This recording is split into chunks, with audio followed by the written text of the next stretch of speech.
जादुई हांडी की कहानी। एक समय की बात है। एक गांव में रामू नाम का एक गरीब किसान रहता था।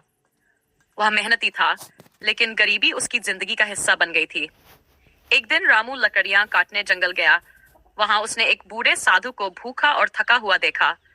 रामू ने अपने पास की रोटी और पानी साधु को दे दिया। साधु उसकी दयालुता से प्रसन्न हुए और बोले, तुम बहुत अच्छे इंसान हो। मैं तुम्हें एक जादुई हांडी देता हूँ। यह हांडी तुम्हें कभी भूखा नहीं रहने देगी।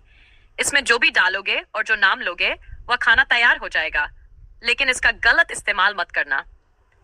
रामू हांडी लेकर घर आया और उसमें चावल डालकर कहा, चावल बनाओ। देखते ही देखते स्वादिष्ट चावल तैयार हो गए। रामू बहुत खुश हुआ। उसने अपनी गरीबी दूर करने के लिए हांडी का सही इस्तेमाल किया।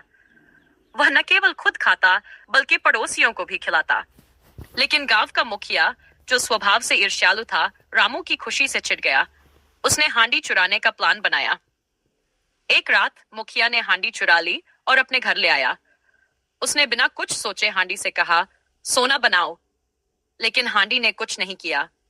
गुस्से में मुखिया ने उसे पटक दिया, जिससे वह टूट गई। हांडी के टूटने से उसका जादू भी खत्म हो गया। जब रामू को यह बात पता चली तो वह दुखी जरूर हुआ, लेकिन उसने साधु का आभार माना। उसने समझ लिया कि मेहनत और ईमानदारी से कमाया हुआ ही सच्चा धन है। कहानी का संदेश। यह कहानी सिखाती है कि दयालुता और उदारता से जीवन में सुख आता है। लालच और गलत इरादों से कुछ भी हासिल नहीं होता, बल्कि नुकसान ही होता है।